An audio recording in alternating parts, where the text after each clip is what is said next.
Subaru Crosstrek 2023. Ini merupakan penggantian nama dari yang sebelumnya Subaru XP menjadi Subaru Crosstrek, yang kehadirannya masih sangat baru sekali di GJW 2023 kemarin. Dan Crosstrek ini merupakan generasi ketiga setelah yang sebelumnya Subaru XV, yang seharusnya ini tidak banyak perubahannya dari yang Subaru XV. Kita mulai dari bagian depannya dulu.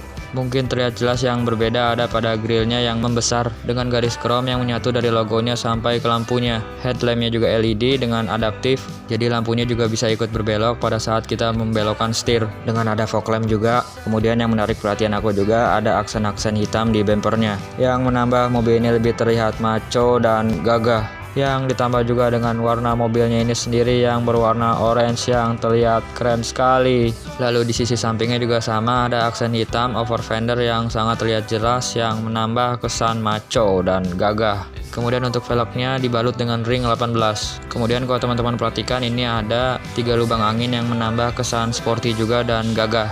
Lalu untuk mesinnya, sebenarnya dia tidak ada yang berbeda dari yang Subaru XV sebelumnya, yang sebenarnya masih sama dengan mesin boxer 2000cc 4 silinder NA, jelas tidak pakai turbo, yang mampu menghasilkan tenaga 156 horsepower dan torsinya 198 Nm, yang digunakan oleh transmisi otomatis CVT yang disalurkan ke semua roda atau 4WD all-wheel drive, yang pembagian tenaga pada mobil ini di depan dan belakang yaitu 60 dan 40%. Spion yang berwarna hitam yang menambah kesan keren, handle pintunya juga yang sewarna dengan bodinya. Kemudian aku spill dulu ya dalamnya dari luar seperti apa, nanti kita akan cek dalamnya. Di bagian belakangnya juga sama, ada over fendernya, ada side skirtnya juga berwarna hitam yang menyambung ke fender, sampai ke bagian bumper belakangnya juga aksen hitamnya. Kemudian kalau dilihat lagi secara detail, ini ada fender yang agak lebih keluar ya, yang terkesan lebih keren dan gagah. Lalu ada lampu reflektornya juga di bawah.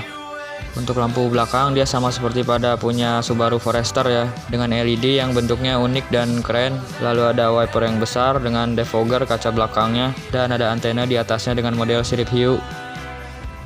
Kemudian tulisan Subaru dengan all-wheel drive-nya, yang selalu menjadi keunggulannya pada mobil-mobil Subaru karena all-wheel drive-nya. Kemudian ada 4 sensor parkir.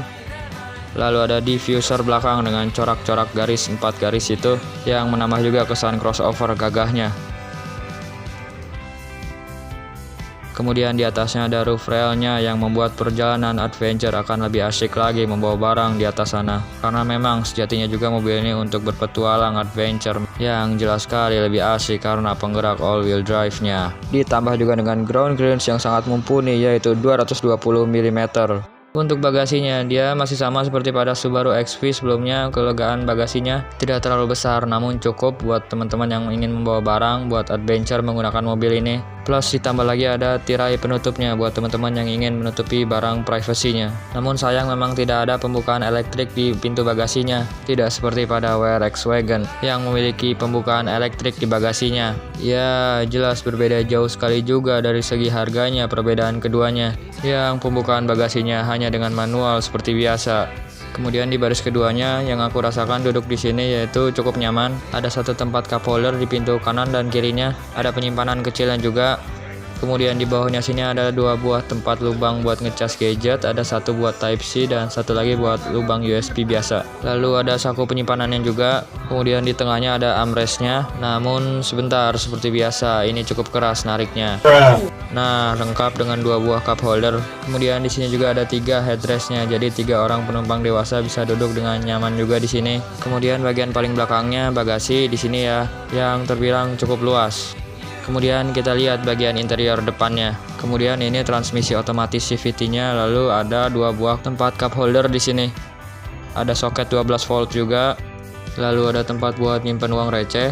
Ada rem parkirnya di sini, jadi tidak ada lagi rem tangannya. Kemudian di sini ada 3 colokan lubang, 1 buat aux, Type-C dan USB biasa. Kemudian head unitnya dia sama seperti pada punya Wuling Almas yang sempat aku bilang juga, atau mirip seperti pada punya WRX maupun WRX Wagon, yang berukuran 11 inci, yang bisa terhubung juga untuk Apple CarPlay dan Android Auto, yang semua konektivitasnya terintegrasi di dalam layar head unitnya, termasuk juga untuk mengatur AC-nya.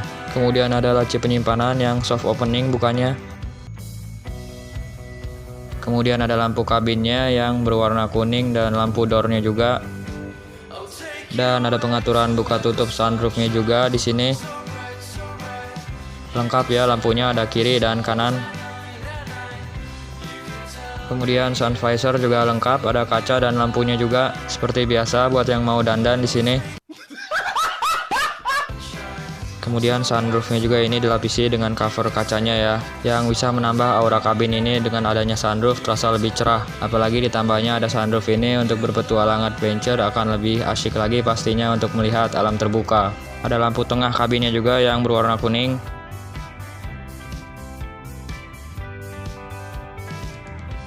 Kemudian sun visor sebelah kirinya juga sama, ada kaca dan lampunya juga. Lalu di tengah sini juga ada laci kotak penyimpanannya juga yang cukup besar ya ini. Untuk setirnya, wow, banyak sekali tombol-tombol. Karena banyak juga berbagai fitur-fiturnya, jadi aku tampilkan di sini ya.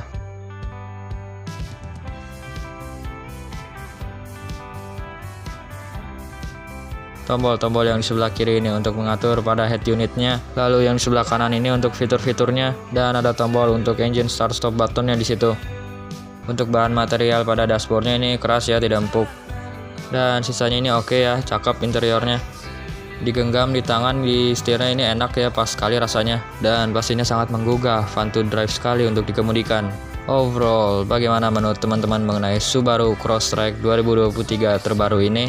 Rasanya untuk saat ini dia merupakan Subaru termurah dari para jajaran Subaru-Subaru yang lainnya. Untuk harganya dari Subaru terbaru Crosstrek 2023 ini yaitu 550 jutaan untuk OTR Jakarta. Namun jika teman-teman ingin kelasnya yang di atasnya lagi, bisa memilih Subaru Forester yang harganya tidak jauh-jauh sekali, namun dengan bodi yang lebih besar.